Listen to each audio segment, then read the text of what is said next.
Yes.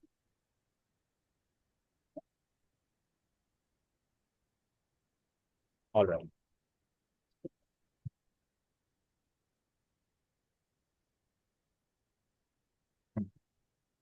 So, chapter 8, programming. अब हम अपनी क्लास का जो शुरू करेंगे वो हम करेंगे एक बहुत ही बेसिक डेफिनेशन से कि एक प्रोग्राम क्या होता है। तो फरहीन, बताएं जरा, एक प्रोग्राम आप क्या समझती हैं कि क्या चीज़ होती है? Um, Set of instruction hmm. or like the basic instructions to set of instructions. बहुत ही बेसिक और बहुत ही कंप्लीट डेफिनेशन है सेट ऑफ इंस्ट्रक्शंस। और जाहिर बात है कि इंस्ट्रक्शन किसको दी जा रही होगी? कंप्यूटर को दी जा रही होगी। As Hmm. we have discussed earlier, that computer itself is a dumb machine, so it cannot process any data or information beyond the use of our instructions. So, अच्छा, प्रोग्राम जो है वो रियल लाइफ में भी implement यही definition के साथ करता है। जैसे हम अक्सर अपनी फैमिलीज के साथ डिस्कस करते हैं कि यार कहीं चलने का प्रोग्राम बनाओ। तो प्रोग्राम बनाने का मकसद ये होता है कि we are fulfilling some instructions from our elders में भी, कि भाई कहाँ यहाँ चलना है और ये पका लो, ये लेके साथ चले जाओ, फलां कर लो। तो there are always some instructions before we are going somewhere. So again program की वही वाली डेफिनेशन हमारी रियल लाइफ पे भी इम्प्लीमेंट हो रही होती है। And so similarly computer science के अंदर भी प्रोग्राम की वही डेफिनेशन जो है वो इम्प्लीमेंट हो रही होती है। Okay. So before deep diving, हमारे पास जो लैंग्वेजेस हैं वो तीन तरह की रही हैं। एक हमारे पास जो है वो हमारे पास रही है, जो सबसे बेसिक लैंग्वेज थी वो हमारे पास थी एक मशीन लैंग्वेज। जैसे ही कंप्यूटर की हिस्ट्री स्टार्ट होती है 1946 से, तो मशीन लैंग्वेज हमारे पास आ गई, जिसको हम दूसरे अल्फाज में कहते हैं बाइनरी लैंग्वेज। और इस लैंग्वेज में बस बात ये थी कि only the combination of zeros and ones was used. And मसला ये था कि ये लैंग्वेज बहुत ही ज़्यादा टफ थी। और इसको समझना, इसको इम्प्लीमेंट करना, अब आप सोचें ना कि आपकी कंप्यूटर की पूरी स्क्रीन पे जीरो और वन भरे हुए हो और उनको आपने देखना हो, उनको डील करना हो, तो it's like very tough job. Space itself was a character in machine language. तो अगर स्पेस देनी है, मिसाल के तौर पे आपने दो वर्ड्स के बीच में, तो you have to type some combination of zeros and ones. First generation की लैंग्वेज है, और इसके जो प्रोग्रामर्स थे वो इतने कम थे कि आप फिंगर टिप्स पे उनको गिन लें कि भाई कितने प्रोग्रामर्स थे मशीन लैंग्वेज के। 16 ईयर्स तक इसमें डेवलपमेंट हुई है, और 16 ईयर्स डेवलपमेंट के बाद हमारे पास जो सेकेंड लैंग्वेज हमारे पास पहुंची है, दैट वाज असेंबली लैंग्वेज। शायद नाम सुना हो आपने। असेंबली लैंग्वेज में हमारे पास बस हुआ ये कि कुछ अल्फ़ाबेट्स यूज होने शुरू हो गए। मिसाल के तौर पे स्टार्ट यूज हो गया, एंड यूज हो गया, इनपुट के लिए इन यूज हो गया, आउटपुट के लिए आउट यूज हो गया, and so like kind of things. अब जाहिर बात है कि अगर मैं इसको इससे कंपेयर करूं, तो it is a lot more easier as compared to the machine language, so that the development in the second generation of computers was very rapid। और लोगों ने बहुत ही जल्दी काम करना शुरू कर दिया इस इन तरह के कंप्यूटर्स के ऊपर, एंड प्रोग्रामर्स की जो तादाद थी वो बहुत ही ज़्यादा इंक्रीज हो गई। लेकिन एक मसला आया, जो अभी हम मसला रियल लाइफ में अभी जब हम प्रोग्रामिंग करेंगे तो हम देखेंगे। और वो मसला ये आया कि भाई कंप्यूटर ने ये शिकायत की हमसे कि भाई मेरी जो नेटिव लैंग्वेज है ना, वो मशीन लैंग्वेज है। My mother tongue is machine language. I can only understand things in this language. Whatever you are gonna instruct me, so I can fulfill your instructions. But the thing is that I only understand binary language. जैसे कि हाँ, Hmm. आप PST का paper दे के आई हैं तो आपने पढ़ा होगा कि यूएन में एक मीटिंग हेल्ड होती है, होल्ड होती है एक साल में एक दफा। पढ़ा है आपने यूएन की जो मीटिंग है उसके बारे में? नहीं, आई डोंट थिंक वो हमारे सिलेबस में था। अच्छा, वो असल में बहुत ही मुख्तसर सा एक पार्ट है, उसमें बस होता यह है कि दुनिया भर के प्राइम मिनिस्टर्स एंड प्रेसिडेंट्स, दुनिया भर के तकरीबन जो जो यूएन का पार्ट है, वो एक जगह पे जमा होते हैं, और जो भी ग्लोबली इश्यूज हमारे चल रहे होते हैं उनको डिस्कस किया जाता है। अब होता यह है कि जैसे बाइनरी लैंग्वेज कंप्यूटर की नेटिव लैंग्वेज है ना, इसी तरह इंग्लिश जो है ना, वो दुनिया की नेटिव लैंग्वेज है एक इंटरनेशनल लेवल पे देखा जाए तो, क्योंकि हर मुल्क में इंग्लिश समझी जाती है, बोली जाती है तकरीबन। तो होता यह है कि वहाँ पे जो लोग आते हैं अपने अपने मुल्क से, वो अपनी अपनी नेटिव लैंग्वेज में स्पीच करते हैं। अब जाहिर बात है कि अगर मैं उस मीटिंग का पार्ट हुआ and somebody is speaking out in Chinese और फ्रेंच और जर्मन और स्पेनिश और Dutch, so I will be unable to understand what he और she is going to say, right?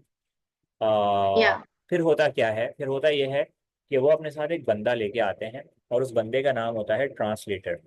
Translator क्या करता है कि उसको वो नेटिव लैंग्वेज एंड इंग्लिश दोनों पे कमांड हासिल होती है। वो एक लाइन बोलते हैं अपनी लैंग्वेज में, ट्रांसलेटर उस लाइन को इंटरप्रेट करता है एंड इंग्लिश में कन्वर्ट करके उसको दोबारा से बोलता है, ताकि मजीद सारे लोगों को समझ में आ जाए। बताने का मकसद सिर्फ ये है कि असेंबली लैंग्वेज जब बनी तो हमें नीड हुई एक ट्रांसलेटर बनाने की, क्योंकि कंप्यूटर को अपनी बात समझानी थी हमने, और computer was unable to understand assembly language. हमने एक ट्रांसलेटर बनाया जिसका काम ये था कि वो असेंबली लैंग्वेज के कोड को कन्वर्ट करेगा, ट्रांसलेट करेगा इनटू मशीन लैंग्वेज, कंप्यूटर को देगा, कंप्यूटर उसको समझेगा, उसको एग्जीक्यूट करेगा। जो रिजल्ट प्रोड्यूस होगा कंप्यूटर मशीन लैंग्वेज में ही प्रोड्यूस करेगा, लेकिन वो जो ट्रांसलेटर है वो अगेन उस रिजल्ट को भी कन्वर्ट करेगा असेंबली में, और फिर हमारे सामने स्क्रीन पे शो करेगा। तो भाई इसके जो जनाब ट्रांसलेटर साहब थे, तो इसके ट्रांसलेटर का जो नाम था वो था assembler. Assembler was the name of the translator of the assembly language. फिर हमारे पास जो थर्ड जनरेशन शुरू होती है लैंग्वेजेस की, तो वो हमारे पास आ जाती हैं high level language. High level language, high level language की एक बहुत ही लंबी हिस्ट्री मिलेगी आपको इसमें। आपको मिल जाएगी, एक लैंग्वेज है फोरट्रान, एक है कोबोल, चलते चलते चलते फिर आपको मिलेगी सी, फिर आपको मिलेगी C++, और फिर आपको मिलेगी पाइथन एंड जावा, VB। और अगर ये लिस्ट में पूरी बात करूं तो I have been through like 250 kind of languages, जिनका अगर अभी हम नाम भी खाली डिस्कस करें तो पूरी क्लास लग जाएगी हमारी। बहरहाल, अब जब हाई लेवल लैंग्वेज बनी ना, तो हुआ ये कि भाई कंप्यूटर ने दोबारा से शिकायत की हमसे। उसने कहा कि भाईजान आप क्या कर रहे हैं, मुझे असेंबली लैंग्वेज तो आपने असेंबलर के थ्रू समझा दी थी, लेकिन ये जो सारी लैंग्वेजेस आप मेरे साथ डिस्कस कर रहे हैं, तो मुझे तो इनमें से कुछ कोई भी लैंग्वेज नहीं आती। मैं आपकी बात कैसे समझूं, उसको कैसे इंटरप्रेट करूं और कैसे उसको सॉल्व करूं, आई डोंट नो। तो अगेन हमें एक नया किस्म का ट्रांसलेटर इसके लिए बनाना पड़ा, and this time we had to make, we made two translators. ये मतलब हमारी खुद की विल थी कि हमने टू ट्रांसलेटर्स बना दिए for any high level language you name. और उन दो ट्रांसलेटर्स का नाम था, एक का नाम था compiler and the other was interpreter, right? अच्छा, हम्म। दोनों ही ये काम करते हैं कि हाई लेवल लैंग्वेज के प्रोग्राम को कन्वर्ट करते हैं मशीन लैंग्वेज में, बस एक फर्क है। कंपाइलर क्या करता है, वो whole program at once convert कर देता है मशीन लैंग्वेज में, पूरा का पूरा प्रोग्राम उठाता है, एक ही साथ कन्वर्ट करता है। और ये तो एक बात होगी। दूसरी बात यह है कि all errors are shown after execution. अब जाहिरी बात है कि एज बीइंग अ ह्यूमन हम सब लोग कोई ना कोई गलतियां करेंगे अपने प्रोग्राम में। ये तो हो ही नहीं सकता कि हमने प्रोग्राम बनाया और हमसे कोई गलती ही नहीं। हाँ, बहुत बेसिक प्रोग्राम्स में हो सकता है कि ऐसा हो भी जाए, but when we are going towards the extensive programs and softwares and developments, तो डेफिनेटली बात है कि हमसे गलतियां होंगी, और वो गलतियां पकड़ने का काम जो है वो कंपाइलर का है। तो कंपाइलर क्या करता है, वो कहता है कि भाई मैंने पूरा प्रोग्राम उठा के आपको कन्वर्ट कर दिया है, इसके एंड में मैं आपको एक रिपोर्ट शो करूंगा जिसमें सारे एरर्स आ रहे होंगे, तो वन बाय वन आप उनको सॉल्व आउट कर लेना। इंटरप्रेटर थोड़ा सा जो है ना एटीट्यूड वाला है। वो क्या कहता है, वो कहता है कि भाई मैं जाऊंगा one line at a time. मेरी ईगो यही कहती है कि मैं एक लाइन एट अ टाइम जाऊंगा, एक लाइन को कन्वर्ट करूंगा, कन्वर्जन करूंगा जो है मशीन कोड में, और अगर उस लाइन में कोई भी एरर आया तो मैं वहीं रुक जाऊंगा और यूजर को बोलूंगा कि भाईजान पहले ये सही करें इसको, उसके बाद कोई आगे बात होगी, वरना नहीं। तो अब देखें, इसमें कोई भी मसला नहीं है कि either you are going with the interpreter or you are going with compiler, it's totally up to you। लेकिन बेसिकली बता देता हूँ कि जो C++ है वो जनरली कंपाइलर यूज करती है और पाइथन जनरली इंटरप्रेटर यूज करता है। ओ, लेकिन इन दोनों लैंग्वेजेस में फिर भी ऑप्शन खुला हुआ होता है कि you can also go with the compiler in Python and you can also go with the interpreter in C++। It's up to you. होता यह है, कुछ लोग ये कंप्लेन कर कभी कभी करते हैं कि जब बहुत ही ज्यादा बड़ा प्रोग्राम होता है कोई, जिसमें 10,000 लाइन्स हैं, मे बी 50,000 लाइन्स हैं, मे बी 100,000 लाइन्स हैं, तो वहां पे इंटरप्रेटर यूज करना हमारे लिए जरा हेडेक हो जाता है कि वो हमें ये नहीं पता चल रहा होता कि एग्जीक्यूशन में टोटल एरर्स कितने आ रहे हैं, क्योंकि वो एक एक लाइन पे अटक रहा है और फिर हमें वो प्रॉम्प्ट कर रहा है कि भाई हम पहले एरर को रिजॉल्व करें। जबकि कंपाइलर हमें एक ही रिपोर्ट बना के पूरी शो कर देगा कि भाई ये जो है ना ये सारे एरर्स हैं और फिर आप इसको एक एक करके सही कर लो। बहरहाल, तो ये वाला मामला है। अच्छा, एक चीज जो है कंपाइलर और बनाता है, और वो होती है एक ऑब्जेक्ट फाइल। ये ऑब्जेक्ट फाइल क्या होती है?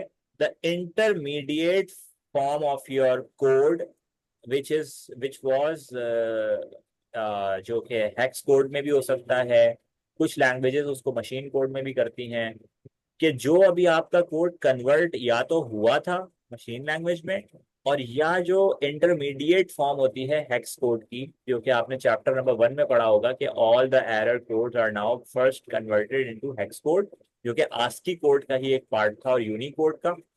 तो ये जो जी। ऑब्जेक्ट फाइल कंपाइलर बनाता है, उसमें वो वाला कोड होता है कि जो या तो इंटरमीडिएट फॉर्म में होगा या मशीन कोड में होगा।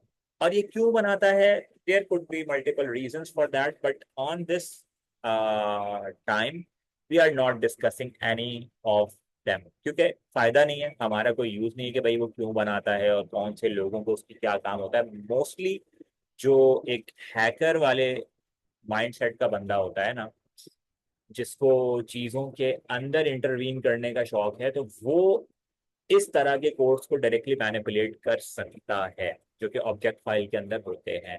अब वो उसको कैसे मिलेंगे, ये एक और डिस्कशन है कि भाई उसने पैकेट को स्निफ कर लिया, जो कि आपने चैप्टर नंबर 5 में पढ़ा होगा शायद, पैकेट स्निफिंग, या चैप्टर नंबर 2 में पढ़ा होगा, डेटा और ट्रांसमिशन वाले चैप्टर में। बहरहाल, ये एक एक छोटा सा स्केच आउट मैंने आपको इसलिए दिया कि देखें, एक तो तरीका ये हो सकता है ना कि मैं डायरेक्टली बुक का पेज खोलूं, आपको पढ़ाना शुरू कर दूं, ये भी सही, ये भी एक तरीका है, लेकिन उससे होगा ये कि एक इंटरेस्ट लेवल जो डेवलप मैं करना चाह रहा हूँ ना, वो कहीं ना कहीं एब्सेंट हो जाएगा। तो थोड़ी सी हमें हिस्ट्री के साथ पता होनी चाहिए कि भाई ये हम पढ़ रहे हैं तो ये क्यों पढ़ रहे हैं। सही है।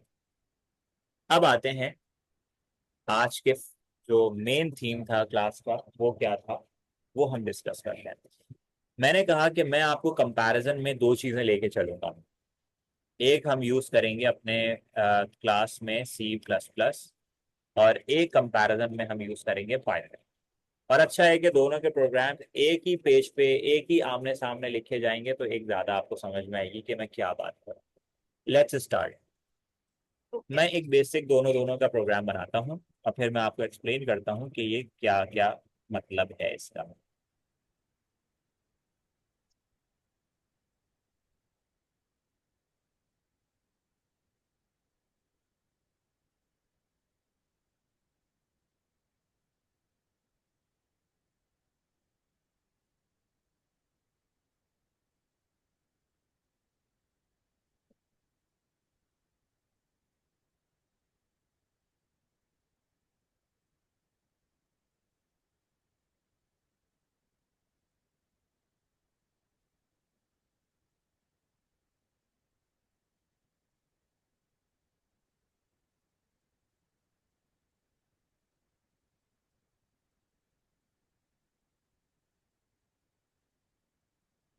ओके,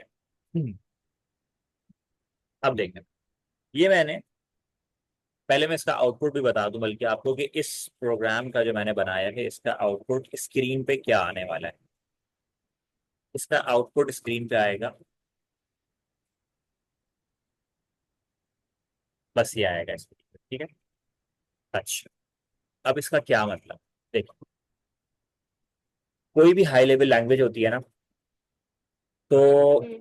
उस लैंग्वेज में कुछ फंक्शंस होते हैं, और वो फंक्शंस मैंने खुद बनाने नहीं होते बल्कि वो प्री बिल्ट फंक्शंस होते हैं कि मैं उनको जस्ट यूज करूंगा।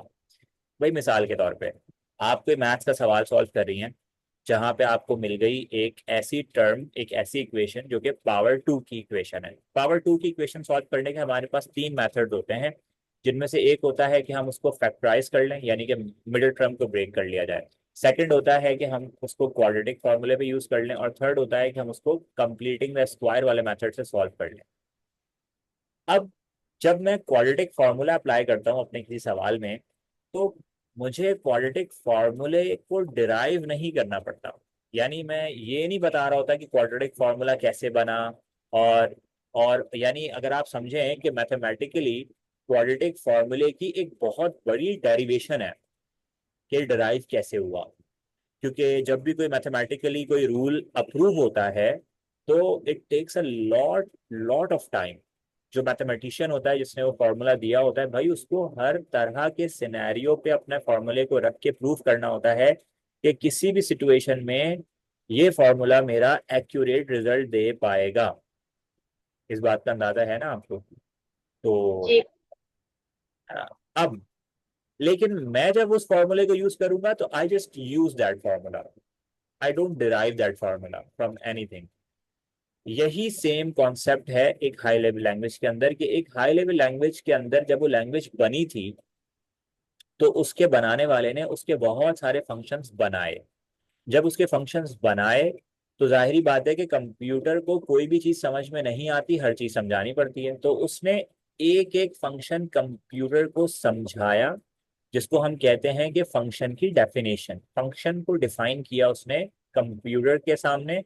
तो कंप्यूटर को पता चला कि ये जब यूजर इस तरह का कोई फंक्शन यूज करेगा तो मैंने उसको इस तरीके से रिस्पॉन्ड करना है। और जाहिर बात है कि ये बहुत ज्यादा एक टाइम कंज्यूमिंग चीज होगी उसके लिए जिसने बनाया होगा। अब उसने क्या किया, मिसाल के तौर पे, एक ही तरह के बहुत सारे फंक्शंस जब बना लिए जाते हैं ना, तो उनको एक फाइल में स्टोर किया जाता है, और उस फाइल को कहते हैं हम एक लाइब्रेरी। लाइब्रेरी कहते हैं। एक लाइब्रेरी एक हाई लेवल लैंग्वेज में एक ऐसी स्पेस का नाम है, एक ऐसी फाइल का नाम है कि जहां पे, जिसके अंदर बहुत सारे फंक्शंस की डेफिनेशंस के समेत वो फंक्शंस मौजूद हैं। मिसाल के तौर पर अगर मैं आपसे एक ऐसी जनरली एक बात करूं कि भाई एक एक लाइब्रेरी है हाई लेवल लैंग्वेज के अंदर जिसका नाम है math. Math is a library. इस लाइब्रेरी के अंदर बहुत सारे फंक्शंस होंगे, जैसे कि कॉस होगा, टैन होगा, पाई हो सकता है, स्क्वायर रूट होगा, एंड सो फोर्थ, और भी बहुत सारे होंगे। अब आप देखें, फंक्शंस की नेचर एक जैसी थी, उन सबको जमा किया, बनाने वाले ने समझा कि ये फंक्शन सारे मैथमेटिकल ऑपरेशन से डील कर रहे हैं, इनको एक लाइब्रेरी में सेव कर देते हैं और उस लाइब्रेरी का नाम रखते हैं मैथ। तो whenever a user required some kind of mathematical operations in his or her program, she just he or she just opt out for this library। और जैसे ही वो ये लाइब्रेरी अपनी प्रोग्राम में इंक्लूड करेगा तो उसको सारे फंक्शंस जो हैं वो रीडेबल हो जाएंगे। मिसाल के तौर पे, अगर मैंने ये ये मैथ वाली लाइब्रेरी इंक्लूड नहीं की अपने प्रोग्राम में, और मैं चला गया कॉस का फंक्शन यूज करने के लिए, तो मेरा कंप्यूटर मुझे एरर दे देगा, कंपाइलर। क्यों? क्योंकि कंपाइलर जब उसको कंपाइल करने जाएगा तो उसको पता ही चलेगा कि कॉस नाम का जो भी फंक्शन इसने यूज किया है इसकी कोई भी डेफिनेशन मुझे नहीं मिल पाई कि ये फंक्शन क्या करता है।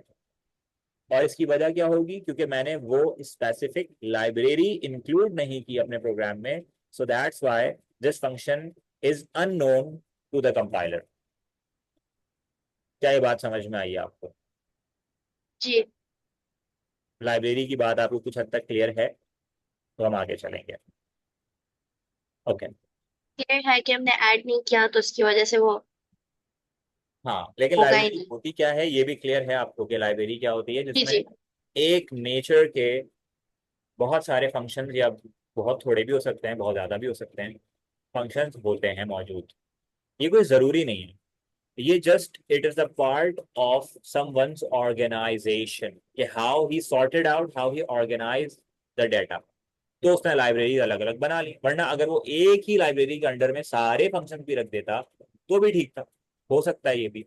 लेकिन उसने चाहा कि इसको एक अच्छे फॉर्मेट पे ऑर्गेनाइज किया जाए, सो ही जस्ट नेम्ड लाइब्रेरीज अकॉर्डिंगली, और उनके अंदर उस तरह के फंक्शन को इंक्लूड करवा दिया। अब ये है प्री बिल्ट लाइब्रेरीज भी, और यही प्री बिल्ट फंक्शंस भी हैं। मतलब प्री बिल्ट लाइब्रेरीज का मतलब है कि ऐसी लाइब्रेरीज जो इस फंक्शन, जो इस लैंग्वेज के साथ आएंगी जब मैं इसको इंस्टॉल करूंगा।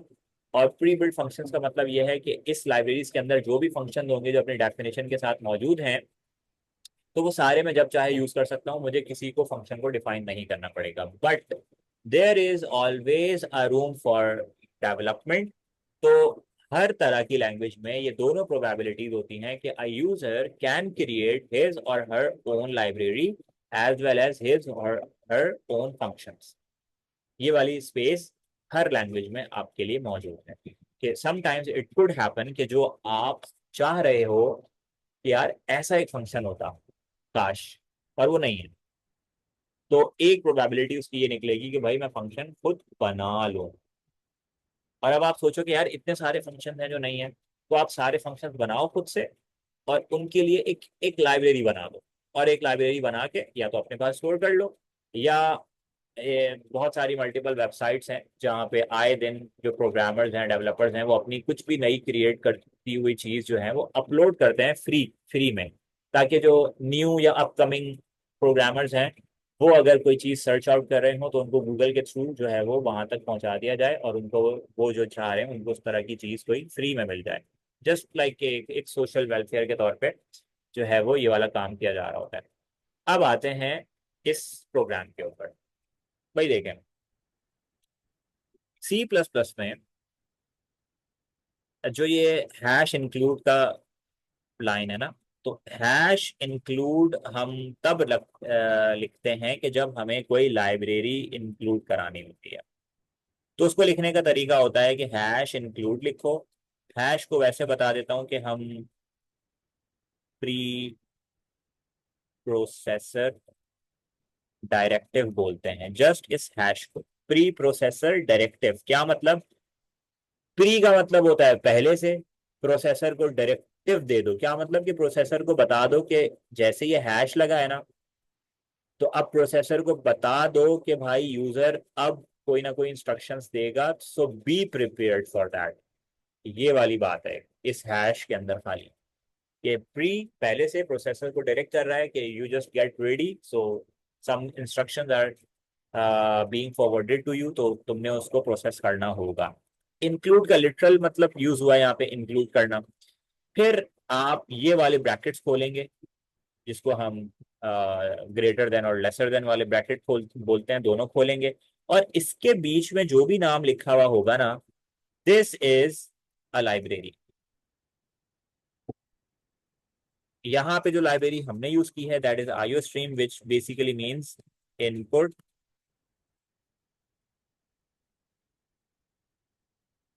Output stream. मतलब इसकी फुल फॉर्म ये है, वैसे इसको आईओ स्ट्रीम ही यूज करेंगे हम। और आप नहीं भी करेंगे तो कोई मसले की बात नहीं, जस्ट समझाने की बात कर रहा हूँ। ओके। उसके बाद हम सी प्लस प्लस में जो यूज करते हैं वो करते हैं इंट मेन फंक्शन। ये जो इंट है, ये वैसे तो एक डेटा टाइप है, लेकिन अभी इसको इग्नोर करें तो हम ये कहेंगे कि मेन फंक्शन है। मेन फंक्शन वो होता है कि इसके बाद से यूजर की इंस्ट्रक्शंस शुरू होती हैं, क्योंकि ये वाला जो पार्ट है ना, ये आपने हर प्रोग्राम में यूज करना है सी प्लस प्लस के, चाहे कितना ही छोटा प्रोग्राम हो, चाहे कितना ही बड़ा प्रोग्राम हो। हाँ, ये एक और बात है कि let's suppose you are making a calculator in C plus plus, और आपने समझा कि भाई मुझे तो सी मैथ्स के जो है वो फंक्शन यूज करने होंगे, तो यहीं पे एक और हैश इंक्लूड किया जाएगा, एक और लाइब्रेरी को, जो कि मैथ्स की लाइब्रेरी होगी। और अगर आपको मल्टीपल और लाइब्रेरीज यूज करनी है किसी और प्रोग्राम में, तो वो हैश इंक्लूड की लाइन जो है वो इंक्रीज होती जाएंगी जितनी ज्यादा आपको लाइब्रेरीज यूज करनी होगी। अच्छा, उसके बाद वाली लाइन हमने डिस्कस नहीं की, वो ये है using name space STD. Using का मतलब है मैं यूज करूंगा, नेम स्पेस कहते हैं किसी भी फंक्शन के नाम को ऐसे यूज करना कि जैसा उसके बनाने वाले ने उसका नाम रखा हो। इसका क्या मतलब है? आपने कभी एक वर्ड सुना है कि, शायद सुना हो, एक वर्ड है जिसका नाम है केस सेंसिटिव। सुना है वर्ड? जी। जी। क्या होता है? वो नहीं याद, लेकिन सुना हुआ है। ओके, तो भाई केस सेंसिटिव का मतलब ये होता है, if something or some language is case sensitive, तो उस लैंग्वेज में capital A and small A are two different things. यानी processor will deal capital A and small A differently, इनका एक मतलब नहीं। ये होता है case sensitive. Multiple high level languages जो आपको मिलेंगी, mostly they are case sensitive, including Python and C plus plus. कुछ बहुत ही थोड़ी सी ऐसी लैंग्वेज हैं जो केस नॉट सेंसिटिव है, जिनमें सबसे मशहूर लैंग्वेज जो हम पढ़ते हैं वो है HTML। HTML is a non case sensitive language. उसके अंदर capital A and small A are the same thing, लेकिन ना सी प्लस प्लस में ऐसा है ना पाइथन में ऐसा है। ठीक हो गया? अब मिसाल के तौर पर मैं एक फंक्शन आपके सामने रखता हूँ। ये एक फंक्शन है जिसका नाम है सी आउट। ये, अब इसके डेवलपर ने सी आउट इसको इस तरह लिखा है, क्या, small C, small U, small O and small T. ठीक है? अब अगर मैं अपनी प्रोग्रामिंग के दौरान इसको यूं लिख दूं, cout, this is an error, ये गलत हो जाएगा। कंपाइलर मेरा बोलेगा कि भाई ये सी आउट, कैपिटल सी के साथ सी आउट, ये क्या चीज़ है? आई डोंट नो, क्योंकि जो मैं अपनी लाइब्रेरी में सर्च आउट कर रहा हूँ तो ऐसा कोई भी फंक्शन मुझे नहीं मिला।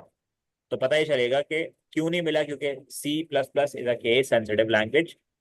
सो सिमिलर तरीके से ही उसका नाम लिखना पड़ेगा। तो इस लाइन का मतलब ये है कि यूजिंग नेम स्पेस का मतलब है कि नेम स्पेस कहते हैं जिस तरह से फंक्शन का नाम उसके डेवलपर ने लिखा है उसी तरह से यूज करना। और आगे ही मैं लिख रहा हूं STD, स्टैंडर्ड। स्टैंडर्ड के ऊपर यूज करूंगा कि जो स्टैंडर्डाइज फॉर्म में एक लैंग्वेज की लाइब्रेरी में एक फंक्शन का नाम लिखा है उसी तरह से मैं भी यूज करूंगा। उसके बाद आते हैं तो भाई लिखा हुआ है इंट मेन। मैंने कहा मेन फंक्शन वो है कि जिसके बाद से यूजर की दी हुई इंस्ट्रक्शंस को फॉलो किया जाएगा। And very very very important are these parenthesis. इनको हम पैरेंथेसिस बोलते हैं, कर्ली ब्रैकेट्स नहीं बोलेंगे, एक बहुत ही अनप्रोफेशनल लगेगा अगर आपने इसको कर्ली ब्रैकेट कह दिया तो। उसके बाद हमारे पास एक फंक्शन यूज हुआ है जिसका नाम है सी आउट। सी आउट को हम अगर प्रॉपरली बताऊं तो कहते हैं कैरेक्टर आउटपुट। और ये एक ऐसा फंक्शन है जो इसलिए यूज किया जाता है कि इसके अंदर जो भी चीज लिखी जाएगी वो एज इट इज स्क्रीन पे प्रिंट हो जाएगी। कुछ भी जो इसके अंदर लिखा जाएगा वो कंपाइलर टोटली इग्नोर करेगा कि क्या लिखा है, एज इट इज उसको स्क्रीन पे प्रिंट करवा देगा। ये है सी आउट का बेसिक फंक्शन। इसको लिखने का तरीका ये है कि दो लेसर देन के साइन यूज करेंगे हम, और इन्वर्टेड कॉमास यानी कि जो आपका होता है ना कोटेशंस, कोटेशंस को यूज करेंगे। कोटेशंस के अंदर जो भी लाइन लिखी होगी कंपाइलर उसको इग्नोर करेगा और उसको एज इट इज स्क्रीन पे थ्रो कर देगा। और सी प्लस प्लस में एक लाजमी चीज ये है कि जो यूजर की दी हुई इंस्ट्रक्शंस हैं उसकी हर इंस्ट्रक्शन के जब लाइन खत्म हो जाएगी तो इस एक सेमी कॉलन को यूज करना मैंडेटरी है। और इस सेमी कॉलन को हम बोलते हैं लाइन टर्मिनेटर। अगर हमने ये लाइन टर्मिनेटर यूज नहीं किया तो compiler will treat these both lines the same और यहाँ पे ये एरर शो कर देगा हमें, क्योंकि उसको नहीं समझ में आएगा कि ये दो फंक्शंस इसने एक लाइन में कैसे यूज किए, क्योंकि सी प्लस प्लस के हिसाब से हम दो फंक्शंस एक लाइन में यूज नहीं कर सकते। तो we have to terminate the line first and then we can opt for another function. अब जैसे ही हमें लगा कि हमारा काम पूरा हो गया है इस प्रोग्राम का, यानी जो भी हम प्रोग्राम बना रहे हैं और हमें लगे कि हमारा काम हो गया है, इस वक्त जो हम चाह रहे थे वो हमने कर लिया है, तो हम एक फंक्शन यूज करते हैं जिसका नाम है रिटर्न। और रिटर्न इज अ फंक्शन जो कि रिटर्न करता है कोई वैल्यू, और उसके बाद हम कहते हैं रिटर्न जीरो। रिटर्न जीरो का मतलब ये होता है कि now it shall return no value. क्या मतलब कि इससे पहले मैं अपनी बात मुकम्मल कर चुका हूं जो मुझे करनी थी, and now I don't feel any need कि अब मुझे कोई और वैल्यू चाहिए। तो now I shall end my program, and for that I have to use return zero. Again एक फंक्शन कंप्लीट हुआ, मैंने लाइन को टर्मिनेट कर दिया।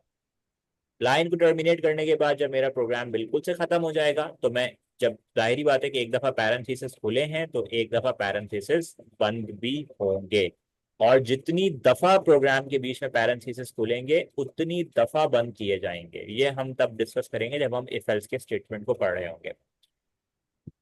ये एक सबसे बेसिक प्रोग्राम था सी प्लस प्लस का, जो मैंने कोशिश की है कि आपको समझ में आ जाए। तो क्या ये आपको समझ में आया? जी। ठीक है। इसमें सिर्फ इस लाइन के अलावा everything was for the use of compiler. यहां से यहां तक, यहां से यहां तक, this was only for the use of compiler, कि कंपाइलर किस तरह से मेरे प्रोग्राम को हैंडल करेगा। सिर्फ एक लाइन जो थी ये वाली, ये मेरे यूज की लाइन थी। इसी वजह से जो इसका आउटपुट शो हो रहा है वो क्या हो रहा है? Hello world. लोअर। क्योंकि मैंने फंक्शन यूज किया है कैरेक्टर आउटपुट का, जिसको हम सी आउट कहते हैं, और सी आउट में जो भी लिखा जाएगा, तो कंपाइलर ने टोटली इसको इग्नोर किया कि क्या लिखा हुआ है। जो भी लिखा हुआ था वो इसने उठाया और जाके स्क्रीन पे प्रिंट कर दिया। ये है हेलो वर्ल्ड किसमें? C plus plus. अब आप सोचें जरा, अगर मैं यही काम पाइथन के अंदर करना चाहूँ, यही हेलो वर्ल्ड शो करना है मुझे, मैं पता है क्या करूंगा? पाइथन के अंदर मैं लिखूंगा प्रिंट,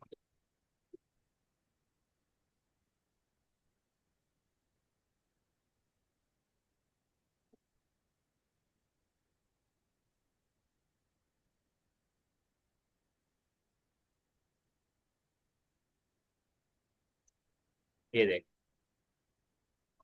वाओ। ये है, ये पाइथन के अंदर लाइन। हमने प्रिंट लिखा, हेलो वर्ल्ड लिखा, आउटपुट में हेलो वर्ल्ड आ गया। अब आप तो फिर समझिएगा कि मैंने आपको दूसरे क्यों लोग दो सी लैंग्वेज, प्लस प्लस क्यों यूज करते हैं? क्योंकि C plus plus is more closer to the processor. इसकी प्रोडक्टिविटी बहुत ज़्यादा है, इसकी प्रोसेसिंग स्पीड बहुत ज़्यादा है। जब हम स्पीड का कंपैरिजन कभी मैं करके दिखाऊंगा आपको स्क्रीन पे अपनी, भाई बहुत फर्क है। यानी सी प्लस प्लस की स्पीड को मैच करना पाइथन के लिए पॉसिबल नहीं है। लेकिन पाइथन ग्लोबली यूज इसलिए होता है क्योंकि इट्स वेरी इजी। तो प्रोग्रामर्स को हम्म। बहुत आसान लगता है कि भाई पाइथन को यूज करना इट्स वेरी इजी, तो हम पाइथन को ऑप्ट कर लेते हैं। ये, और पाइथन मोस्ट प्रोबेबली इस वक्त जो है वो एआई डेवलपमेंट में ज्यादा यूज हो रहा है। तो that's why the applications of both the languages, C plus plus भी बहुत यूज हो रही है, पाइथन भी यूज हो रही है। इट्स अप टू यू कि आपको किस तरफ की डेवलपमेंट में जाना है, सो यू ऑप्ट अकॉर्डिंगली। बहरहाल फरहीन, बात यह है कि